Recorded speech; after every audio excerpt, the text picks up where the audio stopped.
This is a dollar bill. Sitting in my wallet right now are 29 others just like it.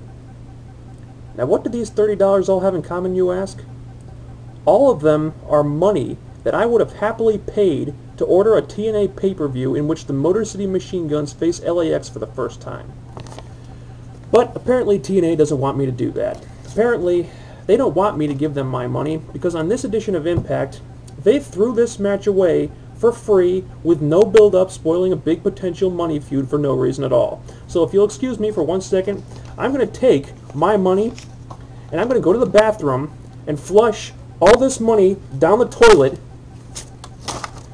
because apparently, as far as I can figure out, that's what TNA does want me to do with it. Excuse me 1 second.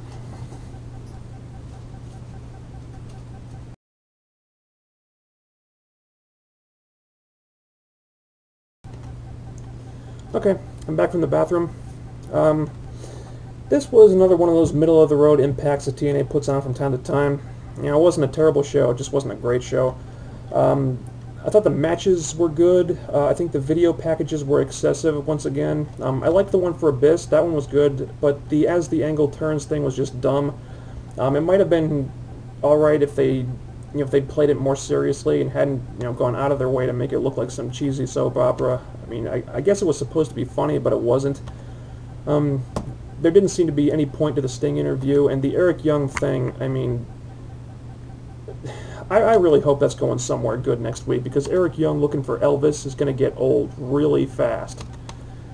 Of course, they did the angle where Jay Lethal asked SoCal Val to marry him at the pay-per-view while Sanjay Dutt just looked on horrified. And you know what that means, don't you?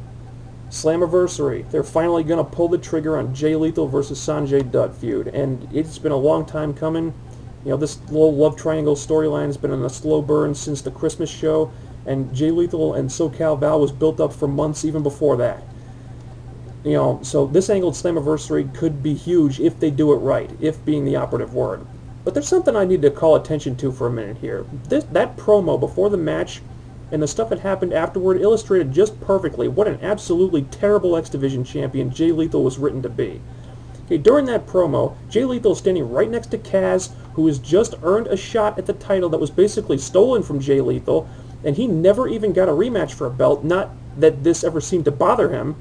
And he's not thinking about the title, he's not thinking about the match coming up. What is he thinking about?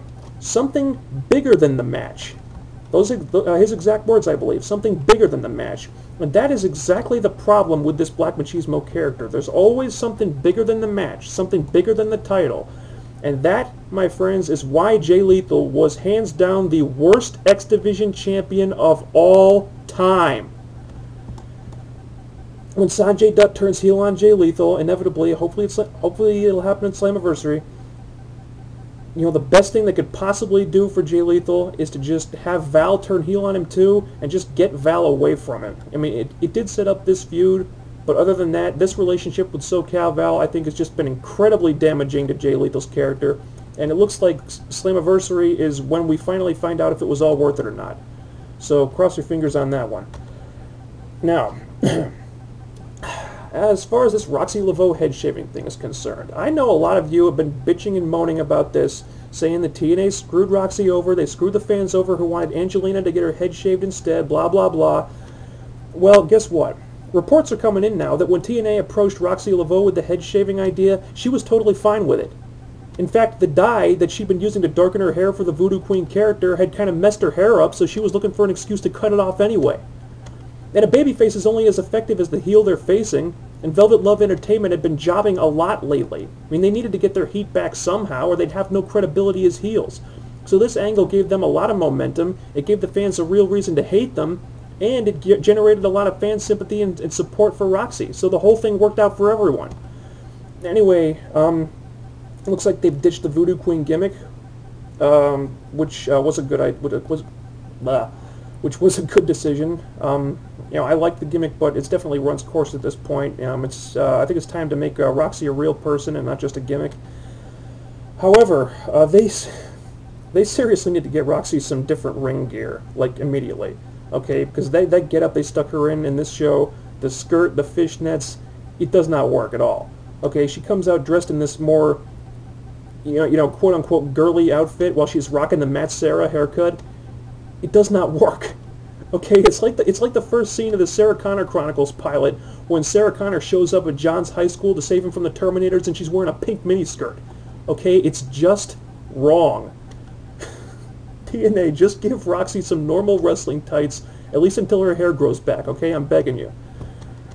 Anyway, the big news of the show was they started announcing the King of the Mountain participants. Basically, there's 4 spots available and 8 guys competing in qualifying matches to get them.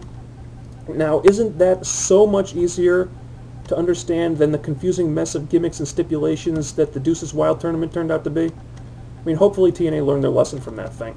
Like the acronym says, keep it simple, stupid. Finally, Kurt Angle's trying to get Karen back now, which can only mean that his feud with AJ Styles is right around the corner. It's going to happen, finally. It's going to happen any day now, and I can't wait. So anyway, Impact was kind of a mixed bag this week.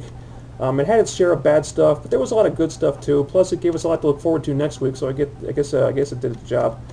They're going to announce the rest of the King of the Mountain qualifiers next week. Sanjay Dutt may have something to say about Jay and Val, and keep your eyes on Kurt Angle and AJ Styles. Okay, that one's about to erupt, guaranteed. Slammiversary is shaping up really nicely. That's going to be a huge show if these storylines come together the way they're shaping up to be. So stay tuned, and I'll talk to you guys soon.